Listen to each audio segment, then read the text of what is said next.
Ready na po ba tayo sa salita ng Panginoon? Amen. Ay, may preaching pa pala. Opo. Amen. So, alam niyo po, at this time of year, I think yung isa sa mga dilema ng mga preacher, katulad po ngayon na Pasko ay, ano na naman po kaya yung Christmas story na ipipreach nila? No? At yan po yung, I think, tanong every year. No? At since today po is Serve Team Sunday, or Serve Team Appreciation Sunday, at ito po yung Sunday before the Christmas Eve Sunday, which is next Sunday po yun, naisip ko po of hitting two birds with one stone. At sige po, kanina pa po kayo nakatayo, pwede na muna po kayong umupo. Salamat po. No? Salamat po sa ating worship team. So gusto ko pong mag-preach about Christmas and also para ma-connect ko po ito sa ating Serve Team Appreciation Sunday. Alam ko po, familiar ang bawat isa sa atin, no, yung apat po na books of the New Testament, yung Matthew, Mark, Luke, and John, ay ang tinatawag po ng mga Gospels. And ito pong apat na libro pong ito, ay they tell the story of the life of Jesus, ang kanyang death, and ang kanyang resurrection. At dun din po sa Gospel, ay dun natin naririnig, no? Dun kinukuha yung mga Christmas story. For example po, in the book of Matthew, ay narinig po natin, we hear about the wise men, pero po sa book of Matthew, ay hindi po binanggit yung mga shepherds. Tingnan niyo po ito, no? Yung pagkakaiba ng mga Gospels. Sa Luke naman po, on the other hand, ay medyo detalyado, dahil doktor po itong si Luke, no? Detailed po yung pagkakakwento niya sa birth po ni Jesus, at na share po ni Dr. Luke yung about sa mga angels at mga shepherds, pero hindi naman po niya nabanggit yung wise men. Sa book of John, no, napaka-spiritual po na gospel ito, at si John po basically tells us that the one who created the world, he stepped into the world, but he was rejected by men. And lastly, hindi po ba kayo nagtataka, yun yung Matthew, sa Luke, at sa John. Pastor, paano yung sa Mark? At sa Gospel po ng Mark, meron bang tinuturo, Pastor, yung Gospel of Mark about Christmas? Kung titinan po natin, you will scan, meron sa Matthew, meron sa Luke, meron sa Book of John, pero wala po tayong makikita sa Gospel of Mark.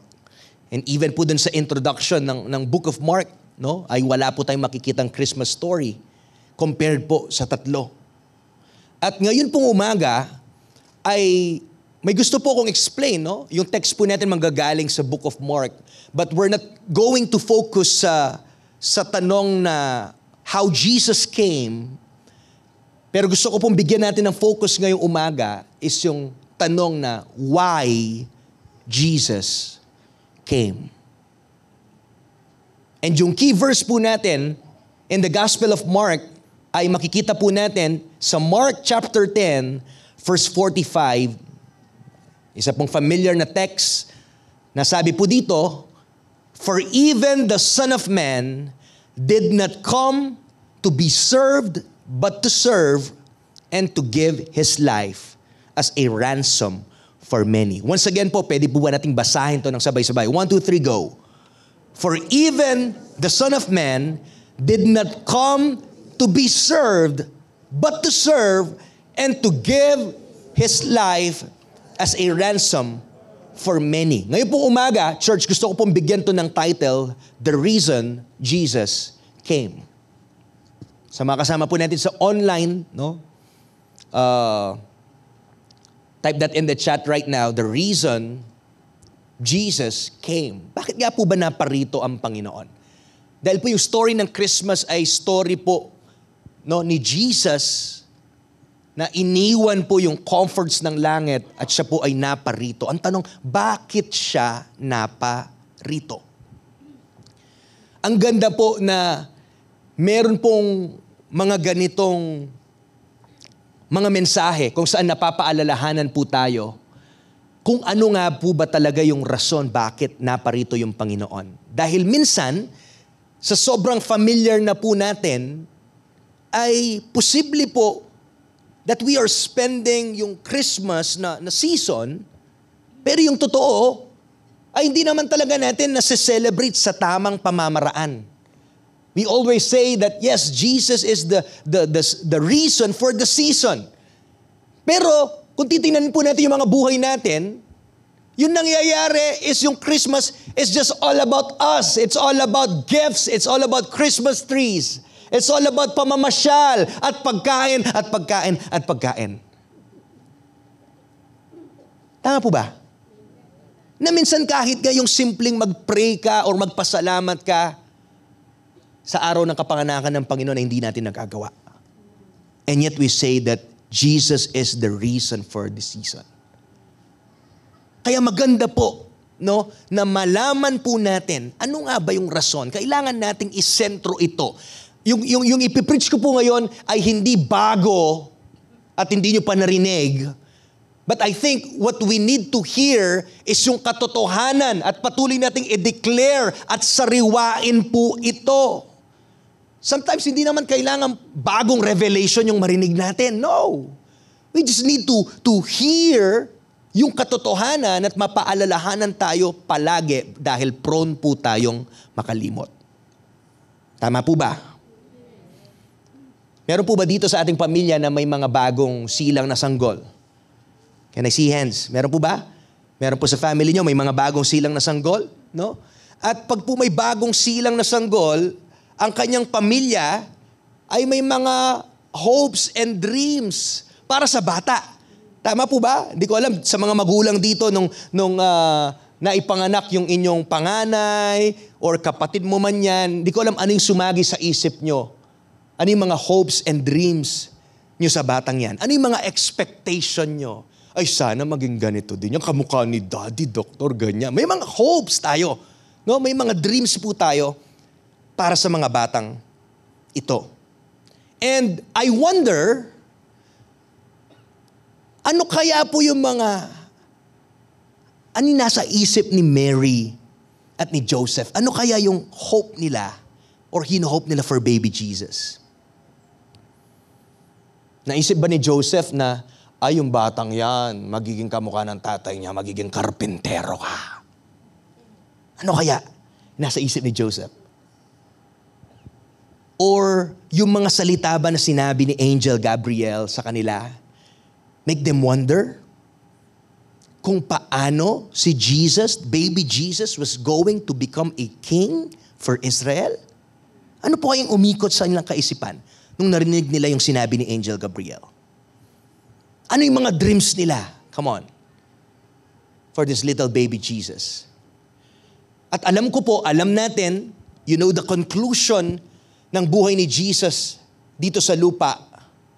At ito po ang klase ng buhay na wala ni isa man po sa atin would ever hope or dream for our children.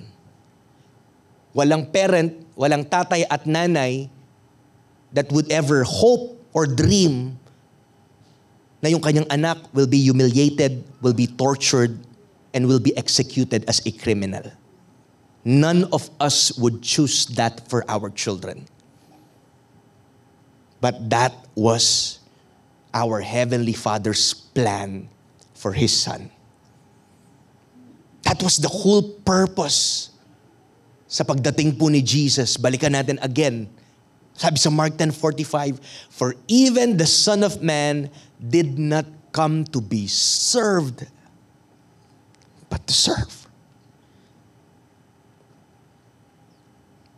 And to give His life as a ransom for many.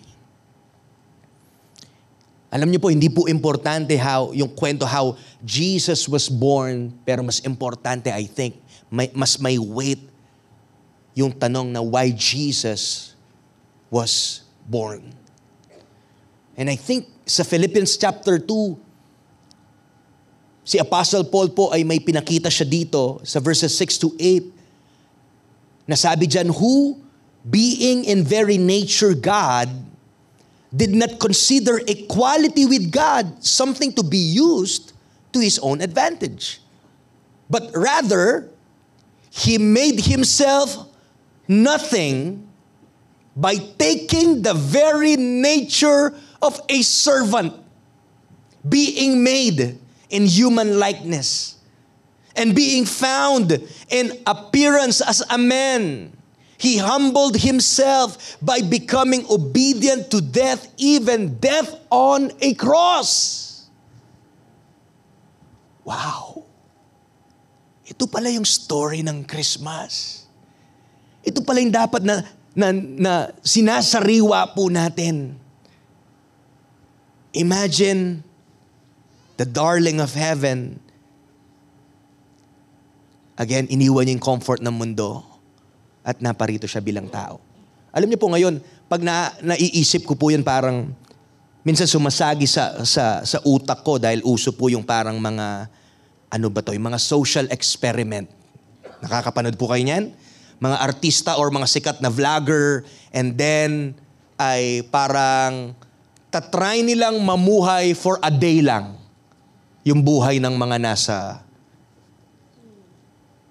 mas mababa pa na kalalagayan. Kumbaga yung mayaman, tatry niya yung buhay ng isang mahirap for a day. Kunyari, higa siya doon, kakainin niya yung kinakain nila. Pero alam niyo po, isa lang pong ano yun palabas lang yun eh. Pero yung ginawa ng Panginoon ay hindi po isang palabas. And ito po yung dapat na-appreciate natin sa ating Panginoon.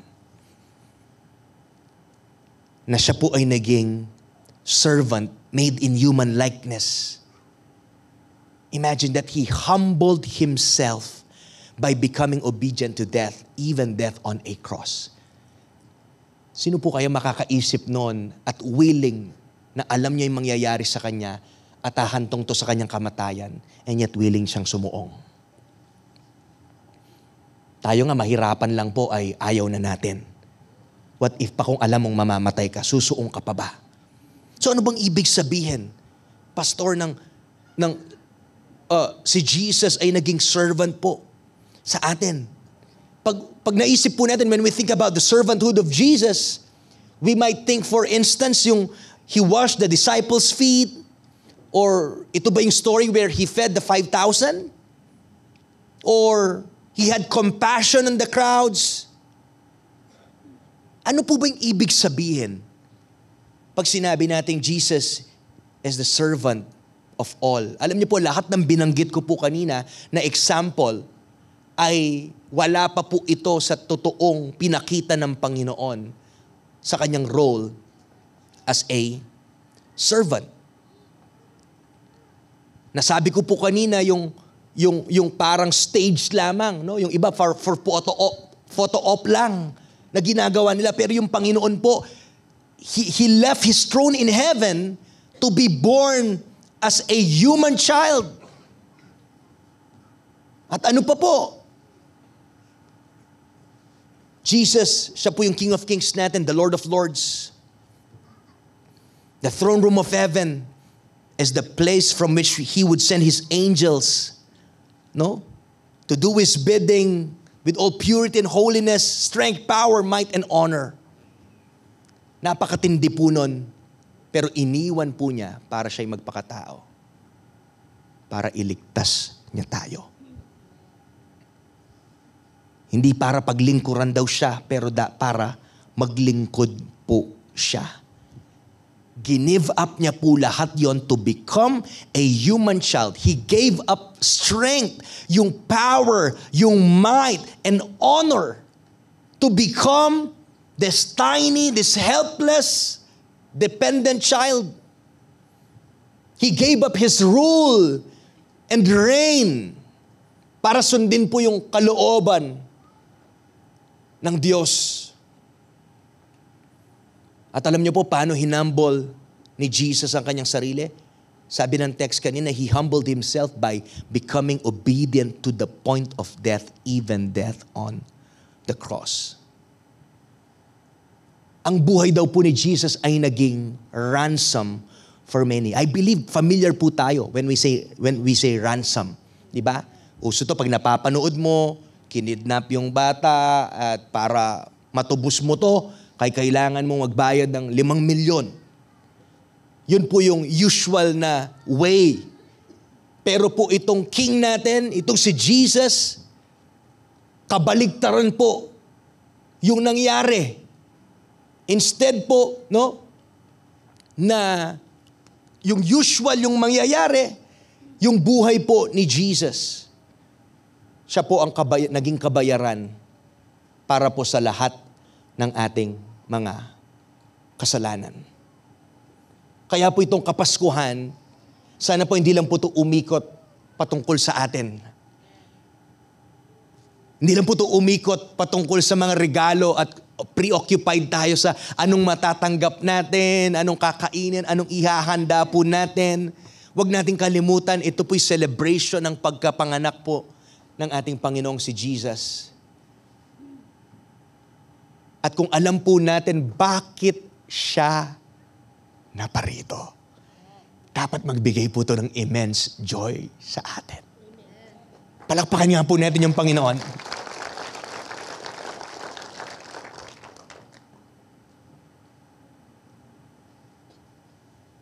Imaginin po natin na tayo na nandun po sa tiyak na kapahamakan.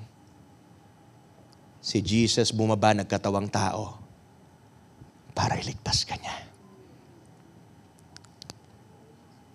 Yun po ang meaning ng Kapaskuhan. Para iligtas ka niya. Para hindi ka mapahamak. Tama po ba? Kaya yung panalangin ko, every time na nag-gather po tayo dito, lalo na itong season, huwag kang darating dito na hindi ka man ready. Hindi ka man ready sambahin siya. This message is a reminder. Bakit dapat mapuno ka ng worship? Bakit may dala ka dapat? Ready ka na magpuri, magpasalamat. Hindi ka nandito para tumingin-tingin, magpalipas ng oras. No! You need to understand yung bigat ng ginawa ni Jesus. Na dapat alam natin paano tayo mag-respond sa season pong ito. Huwag nating hayaang lumampas lang yan. Natapos lang sa mga Christmas party. Hello? Ito po yung rason bakit special po yung Christmas. At bakit yung unang Kapaskuhan din ay punong-puno ng worship. Bakit yung mga angels sa kalangitan ay punong-puno ng mga awitan. Dahil ang hari ng mga hari po ay naipanganak na para iligtas tayo sa ating mga kasalanan. At paano po dapat tayo mag-respond dito? Philippians 2, 9-11. Sabi po ni Paul dito, he proclaims, therefore God exalted him to the highest place and gave him the name that is above every name. That at the name of Jesus, every knee should bow in heaven and on earth and under the earth. And every tongue acknowledge that Jesus Christ is Lord to the glory of the Father. He was now exalted. Si Jesus po ngayon, He is now at the right hand of the Father. Hindi na siya yung baby na naipanganak. Now the manger is empty, and so is the cross, and so is the tomb, because Jesus is raised from the dead. Now He is King. Hari siya. Kaya dapat every time that we gather at every time po, nahaharap tayo sa hari ng mga hari. Dapat ready ka. Hindi ka lumalapit sa hari ng mga hari na walang dala. Hindi ka haharap sa hari ng mga hari na hindi ka man mag-worship or what. Tama po ba? We need to understand this. At balikan po natin, again, yung text natin. So Mark 10:45 again says that the specific way that Jesus came to serve, imagine, hari ng mga hari. Tapos sasabihin na parito, hindi para paglingkuran. Yung hari talagang uutos lang yan eh. Pero iba yung hari natin, nandito po siya at pinaglingkuran niya po tayo. Paano po naglingkod si Jesus? Jesus came to serve in one primary way, and that is by sacrificing His life for the good of others. Jesus came to serve sinners by dying for sinners. He came to serve those who were not interested in serving Him. Imagine, what kind of love? Naparito na pa ako sa krus. Hindi lang doon sa mga taong gusto siyang paglingkuran. No! Para sa lahat. Naparito siya sa lupa, even para doon sa taong gusto siyang i-reject. What kind of love is that? Tayo pwede pang mamili eh. Ako bibigay ko siguro yung buhay ko dun sa mga seryoso. Pero hindi. Sabi ng John 3:16, for God so loved the world. Ganyan niya po tayo kamahal. Nandiyan pa po ba tayo? Yan po yung dapat nating sariwain. Yan po yung dapat nating ipagpasalamat sa Panginoon. At yung example po ni Jesus coming as a servant, it means that His followers, yung mga tagusunod niya po, should also be servants. Narinig po ba natin yon? Again, si Jesus po na naparito bilang servant, ang ibig sabihin din po noon na ang lahat ng kanyang tagasunod ay dapat din po maging servant. Ang Mark 10:45 po ay ang ground or ang rason bakit po ang mga disciples ni Jesus at followers ni Jesus ay dapat din ibigay yung buhay nila para sa iba. So I'm pleading po ngayon na yung application ng Mark 10:45 na si Jesus ay naparito hindi para paglingkuran pero maglingkod. Ang mensahe po, ang application nito sa atin ngayong Pasko ay ibigay din po natin ang buhay natin para kay Kristo at para paglingkuran din ang ibang tao. Remember, nung ang mga disciples po ay nagkakagulo kung who will sit sa tabi po ni Jesus at nag-a-argue sila who would be the greatest.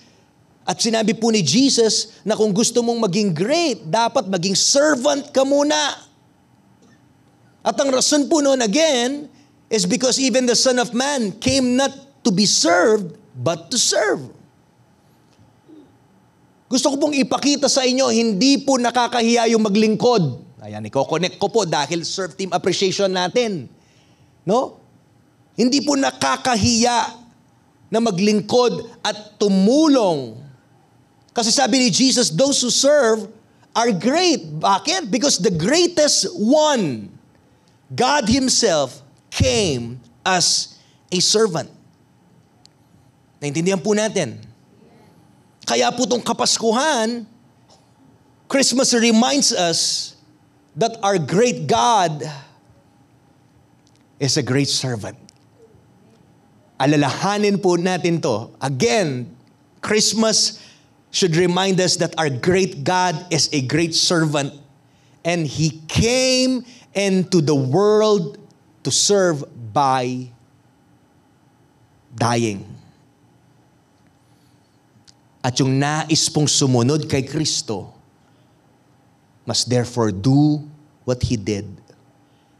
And that is to give up their lives for the good of others. Here's my question, church. When was the last time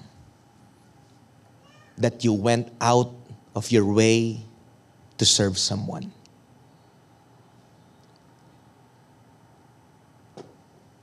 Maybe nagugulat po yung iba, hindi ito yung klase ng mensahe na gusto mong marinig ngayong Christmas. Pero sa panahon po ngayon, look at me, people are preoccupied about having this, buying this, party dito, pagkain dito, etc., etc. And no one thought of serving others sa season ito because everyone is busy. Busy sa pangsarili mo, pansarili lang. Sa panahon ngayon, sa sobrang busy ng tao, wala mang nakakaisip na maglingkod. Wow. Gising pa po ba tayo? Ano po nagpapastop sa atin para magpaglingkuran natin yung kapwa natin? Si Jesus po'y namatay para palayain tayo from bondage so that we would be free to serve others. Nawa po, yung beauty ng servanthood ni Jesus ang magko-compel sa atin to serve one another well this Christmas season. The Rock City Church, gusto ko pong sabihin sa inyo that serving others is what God has called us to do. Whatever your situation is, wherever you are in life, everyone and anyone can serve in multiple ways. Ito pong mensahe ng Panginoon sa atin. Kahit gaano ka-busy, yung model natin si Jesus naparito para maglingkod. So anong gagawin natin bilang anak ng Diyos? Maglingkod din. At gusto ko po kayong iwanan ng mailan lang pong practical na pamamaraan. How to serve others this Christmas. Sa pagtatapos po. How to serve others this Christmas. No? Bilang application, Pastor, paano ba natin gagawin yan? Amen. Sino po dito handang maglingkod? O, diba? Mailan lang. Hallelujah. Come on. I hope po sa grace ng Panginoon ay ma-empower po tayo na embrace natin yung word at gawin natin ang bagay na hindi man naisip ng iba. And that's what makes us different na may Diyos tayo. Number one, simple. Anong pwede natin gawin? Is to feed the hungry. Ang Bible po says that we are to care for the poor, which involves, of course, feeding the hungry. No? And God is pictured feeding the hungry. Nung sinabi po that He has filled the hungry with good things. And Mary sings in Luke 1:53, He upholds the cause of the oppressed and gives food to the hungry. No? Sabi po ng salmista sa Psalm 146 verse 7. So church, if we are to be godly people, then we must also seek to feed the hungry. Isa po, turuan ko po kayo, isang way, sino po dito mahilig magluto? Taas kamay, come on. Mahilig kumain lang ngayong Pasko. Come on, mahilig magluto. One way, gusto mong kakaiba yung Pasko mo ngayon? Gusto mong i-apply yung word na paglingkuran natin yung Panginoon at yung ibang tao? Ba't di ka magluto ng paborito mo at yung pinakamasarap mong niluluto? Ipack mo. At sa next time na lalabas ka sa daan, lahat ng mga pulubing makita mo, or maybe kahit sa subdivision nyo lang, gusto mo maging pagpapala, bless mo yung mga guards nyo. Magbigay ka ng pagkain. Yung niluto mo, sige lang, ikot ka. Maghanap ka ng bibigyan mo. That's one way na makapaglingkod po tayo ngayong Kapaskuhan. Sa lahat ng tao na yung focus ay sarili, tayo ang focus ay ibang tao. Palakpakan po natin yung Panginoon. Come on. I hope po meron pong gumawa nito, no? Magtulungan po tayo, hindi kailangan sobrang dami. Yung best mo lang. Hindi kailangan pakainin mo lahat. Importante, you are doing it. Tama po ba? Naisip ko rin po, pwede nating tulungan din, besides po sa labas. We can also feed yung mga tao who are already widowed. Can I see hands? Alam ko may mga widow po tayo dito. Ayun po. Sige po, taas niyo po yung kamay niyo. Oh. Yung mga iba po, tingnan niyo po. Tulungan po natin ang iba. Sabi po ng Bible, no? Na ang Diyos, He is the Father to the fatherless. Siya'y tagapagtanggol ng mga inaapi, ng mga widows. Ngayon po, apply natin yung word. Why don't we bless yung po mga widows natin dito? Hello? Ito po, wala sa outline ko. But I want to say this. Next week, December 24, ba't di po tayo magdala ng kahit anumang grocery? Bibigay po natin sa mga widow natin. At sa mga iba pong nangangailangan dito, bigay niyo po sa church, kami po magtutulong-tulong kung kanino natin pamimigay sa mga kasama po natin dito na nahihirapan. Okay po ba yon? Next Sunday, magdala kayo ng kahit ano lang pong grocery. At huwag niyo pong kalimutan, kung kayo po ay widow, ipalista niyo po yung pangalan niyo sa labas so that may marireceive po kayo next Sunday. Amen. Palakpakan po natin yung Panginoon. Kung meron pa po kayong alam na makasama po natin dito, magtulungan po tayo. Yung mga able at mga pinagpala, pagpalain naman po natin yung iba. So let's feed the hungry. Pangalawa po, we can spend time with those in need. Pangalawang way, paano tayo makakapag-serve? Mag-spend po tayo ng time sa mga tao na nangangailangan. Ano po yung in need na ito? Pwede po siguro na may mga iba po tayong kasama dito na malayo sa kanilang probinsya at pag Christmas ay sila lang at wala silang kasama. Meron po ba dito? Taas kamay. Meron po dito nagsispend ng Christmas, minsan hindi nila alam saan sila pupunta. Baka may kilala po kayo sa church, dito po sa church natin.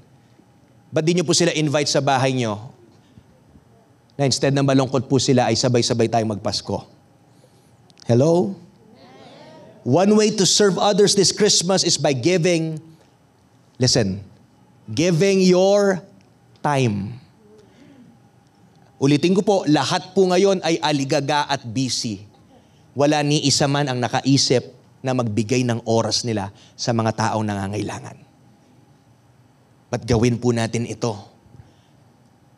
Meron ka bang kilala na loved one mo, kaibigan mo who are hurting? Ang iba po, yung Pasko nila will never be the same again. Dahil kung kailan magpapasko, yung iba po, they are mourning sa pagkawala ng kanilang mahal sa buhay. Kung meron po kayong kilalang mga ganyan, puntahan nyo sila, yakapin nyo sila, i-comfort nyo sila. And sometimes yung pinaka-best na regalong mabibigay mo sa kanila ay yung presence mo. Yung oras mo. At yung prayer mo. Why don't we ask God na buksan yung mata natin at tenga natin at kaisipan namin, Lord, tulungan niyo po ako makita sino sa paligid ko yung nangangailangan ng tulong ko. At willing po ako na maglingkod sa kanila. Pangatlo po na practical na bagay. Number 3 is to donate. Gusto niyo po mapasaya yung iba? Kauwi niyo mamaya. Tingnan niyo yung mga hindi niyo na ginagamit na mga damit. Pwede po yan. Next Sunday, ay ito po, sinasabi ko, wala to sa outline ko. Next Sunday, magdala tayo ng groceries. At kung meron po kayong mga, hindi naman overused na mga damit at pwede pa po baka naman maraming mapapasaya sa mga mabibigyan na yan. May oras po ba tayo this week para gawin natin yan? May oras po ba tayo para maglingkod tayo sa iba? Amen. Ito po'y magpapaiba sa Pasko mo ngayon 2023 dahil willing kang paglingkuran ang ibang tao. And in that way, marereflect po natin yung love ni Jesus sa pamamagitan po ng pag-bless sa mga tao na sa totoo man ay hindi able para po gumanti sa inyo. Mamaya ka uwi, tingnan mo lahat ng mga hindi mo nakasya. Tama. Yung mga di mo nakasya, ayan, move on ka na. At baka meron pa pong mapagpala niyan. And lastly, number 4, marami pong bagay, pero 4 lang po yung bibigay ko. Use your gifts to serve others. Maghanap ka po, maybe sa community nyo, kapitbahay mo, ano ba yung gift mo? Marunong ka mangumpuni, marunong ka sa electrical, marunong ka sa mga woodworks, I don't know. Pero paggamit mo, yung skill mo, yung giftings mo para po paglingkuran ang ibang tao. At alam niyo po, sa paggawa natin ng 4 na bagay na to, hindi mo alam kung sino yung ililid ni Lord sa iyo. At huwag niyong kalimutan, pag meron na pong opportunity na nakapaglingkod ka sa kanila, huwag mong hayaan na hindi mo sila mapag-pray. Or maybe, baka yun po yung binibigay na opportunity ng Panginoon para ma-invite mo pa yan sa church. What a way to celebrate Christmas this 2023.